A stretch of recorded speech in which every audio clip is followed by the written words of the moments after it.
Namastê, meus amados, gratidão pela sua vida, pela vida dos nossos ancestrais. Uma honra muito grande estar aqui nessa segunda aula do nosso curso super especial Equação da Felicidade. Resolva a sua vida. E aí, você gostou da primeira aula? Eu tenho muitas coisas preparadas aqui, né, para esse nosso momento especial. Qual o nosso problema? O nosso principal problema é a nossa baixa consciência. Consciência sobre como a vida funciona. O sofrimento faz parte da vida, mas todos nós sentimos uma necessidade muito grande de rejeitar o sofrimento. É claro, o sofrimento dói, o sofrimento machuca, o sofrimento irrita, o sofrimento incomoda, mas ele sempre nos coloca na direção das oportunidades. Então, o que tem a ver, né, a nossa percepção, a nossa consciência sobre quem nós somos de verdade, isso que está além do corpo físico material, né?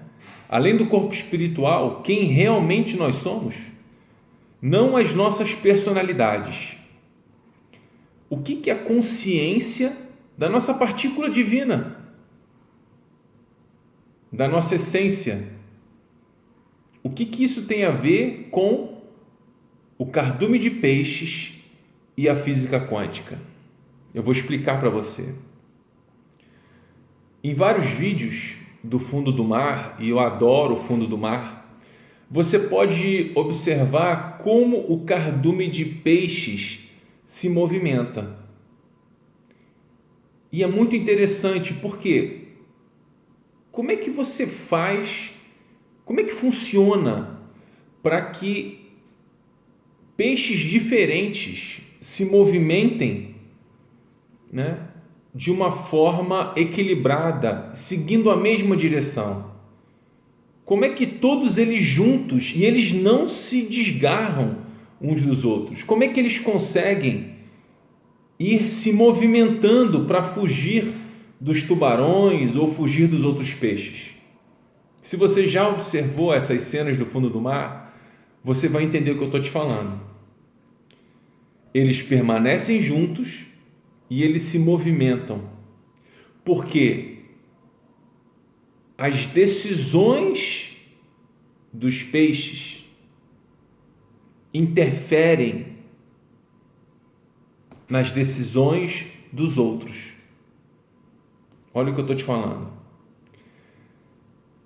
A maneira como a nossa sociedade interpreta o self, né? Interpreta quem nós somos de verdade, né? Eu estou falando além do personagem, além do eu sou o Felipe que estudou fora, que fez 2 faculdades, 2 mestrados. Eu estou falando além disso, porque essa é a parte transitória, assim como o corpo físico. Na nossa sociedade, aos poucos as pessoas estão despertando para a questão espiritual, para a partícula divina, né?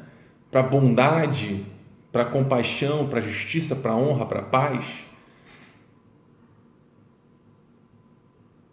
Nós vivemos um mundo de conflitos, porque o maior conflito não é o conflito bélico, não é em uma guerra no Oriente Médio ou na América do Sul. O maior conflito é do homem para com ele mesmo.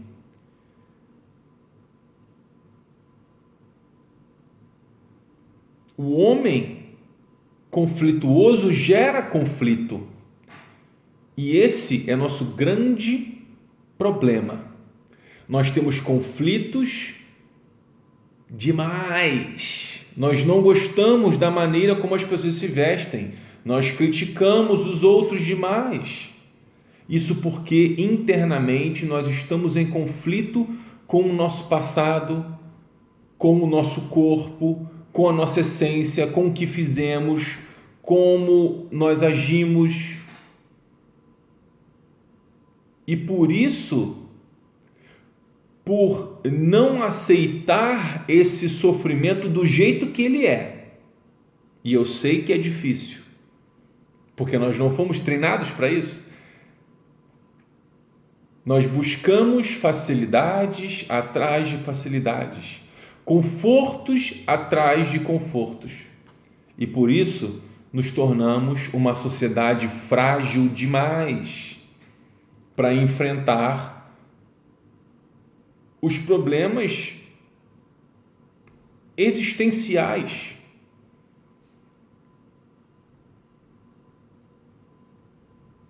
Esse problema é fundamental, está no cerne, no centro da nossa vida. Nós não sabemos quem nós somos. Nós temos uma falsa ideia, nós vivemos uma grande ilusão de que nós somos a matéria, e é só isso. E a gente baseia a nossa vida por aquilo que vemos. Então, esse cardume de peixe, esse cardume de pessoas, vai transitando. E para uma pessoa extremamente racional, materialista, ela tem muitas escolhas. E toda vez que você lembrar e você comentar sobre o livre-arbítrio, você vai lembrar desse cardume de peixes do fundo do mar. Você não tem tanta liberdade como você imagina que tem, porque todos nós estamos atrelados, estamos entrelaçados quanticamente, através de laços de amor, através de laços kármicos a outras pessoas.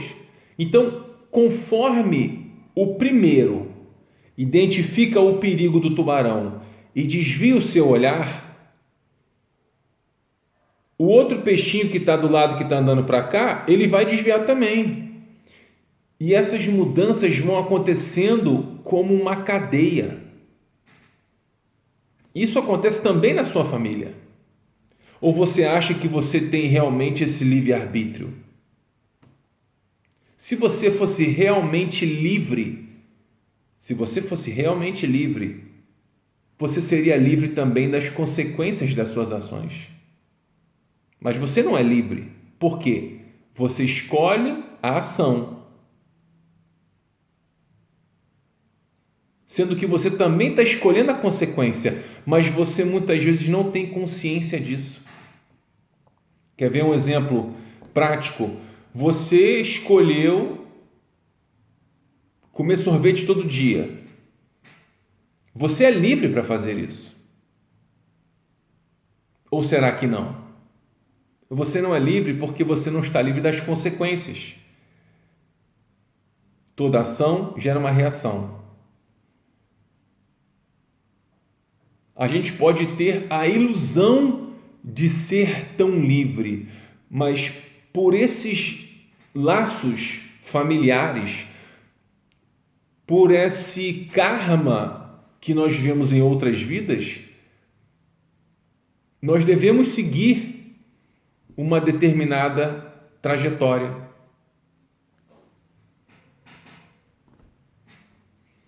Então, e o que isso tem a ver com a física quântica? Isso tem a ver com a física quântica no sentido de que o observador interfere no objeto observado. Essa é a premissa básica da física quântica. Tudo muda quando você começa a observar. Porque o seu observar interfere. E o ser humano é muito interessante e muito poderoso. Ele modifica o ambiente, ele modifica a própria vida a partir de uma reflexão. Você pode olhar esse lençol branco que tem um pontinho preto e dizer assim: esse lençol está sujo. E você pode olhar o mesmo lençol e falar assim: esse lençol está limpo. Só que existe uma tendência natural em todos nós para o que é feio, para o que é violento, para o lado negativo, até mesmo para uma questão de proteção. A gente tem que saber identificar se uma pessoa é boa ou se ela é má. Cuidado, não fale com estranhos. Preste atenção onde é que você anda. Se proteja. Então, nós devemos transcender esse tipo de categorização. Porque a felicidade está além do bem e do mal. Ela transcende o certo e o errado. Eu fiz uma pesquisa, né? Eu coloquei assim no Facebook. E se a sua mentira salvasse a vida de alguém? Várias pessoas responderam, sempre com o mesmo foco, mas não deixa de ser uma mentira, né? Continuaria sendo uma coisa errada a fazer. Tá bom, mas você salvou a vida de uma pessoa. E o que essa pesquisa me demonstrou? Que nós estamos apegados ao ego, a somente querer o que é bom para a gente, individualmente, a só olhar para o nosso umbigo. Então, aquela frase do Lincoln, né? Eu não gosto daquela pessoa, eu devo conhecê-la melhor. Porque é isso que a gente faz. A gente ignora, a gente categoriza. Quando o próprio filme do Coringa nos demonstra isso. Quem é o Coringa? O Coringa foi uma pessoa boa, que não recebeu atenção. E ele encontrou uma maneira de ser notado. Porque não é isso que nós queremos. Nós queremos amor, nós queremos carinho, nós queremos ser notados, nós queremos ser aplaudidos. Isso faz parte do ser humano.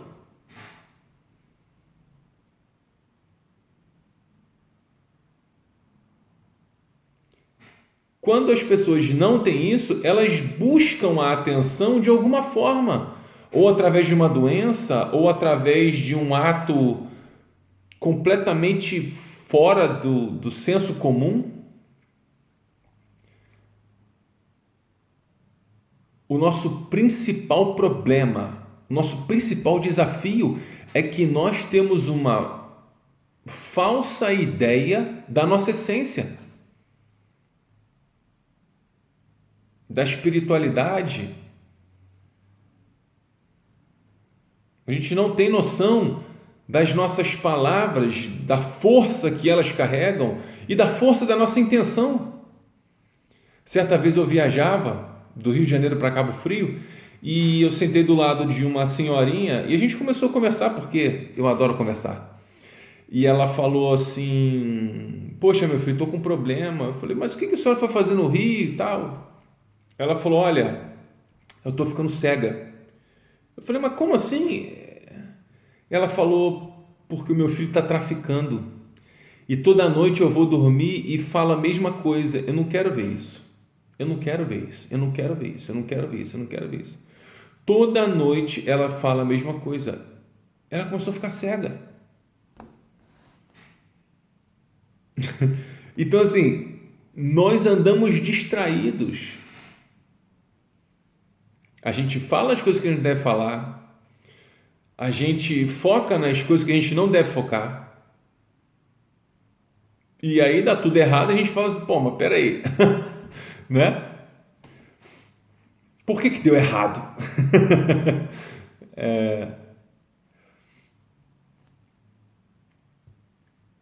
Então, o autoconhecimento,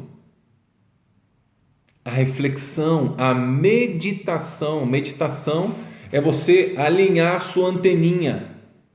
Todos nós somos antenas e nós captamos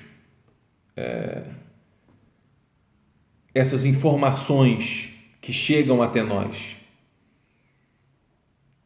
Quanto mais a gente sintoniza numa boa frequência, mais coisa boa a gente recebe. Para que a gente possa, dentro da nossa família, dentro do nosso ciclo de amigos, né, identificar oportunidades e eliminar aquilo que não somos. A gente não precisa crescer, a gente não precisa melhorar, a gente tem que tirar o que não serve, o lixo que a sociedade coloca na nossa cabeça. E conforme a gente vai decidindo na vida, a gente vai também influenciando as outras pessoas, os outros peixinhos nesse cardume, para que a gente possa fugir desse tubarão, né? Estou fazendo uma brincadeira aqui, uma analogia, mas é para que você entenda, porque a maneira como você identifica a sua vida, a história que você conta para você, vai influenciar os seus pensamentos, os seus sentimentos e as suas ações. Mas porque nós não aprendemos isso, a gente continua falando errado, sentindo errado, pensando errado, agindo errado. É claro, a gente não sabe, né? Mas a gente está aqui para descobrir justamente isso. Atenção à história que você conta para você mesmo sobre a sua vida. Será que é uma história de vitória ou é uma história de derrota? Isso influencia demais. A imagem que você tem de você mesmo repercute em todas as suas células. Deixa aqui um comentário. Qual é a história que você conta para você mesmo? Vamos juntos? Gratidão, namastê.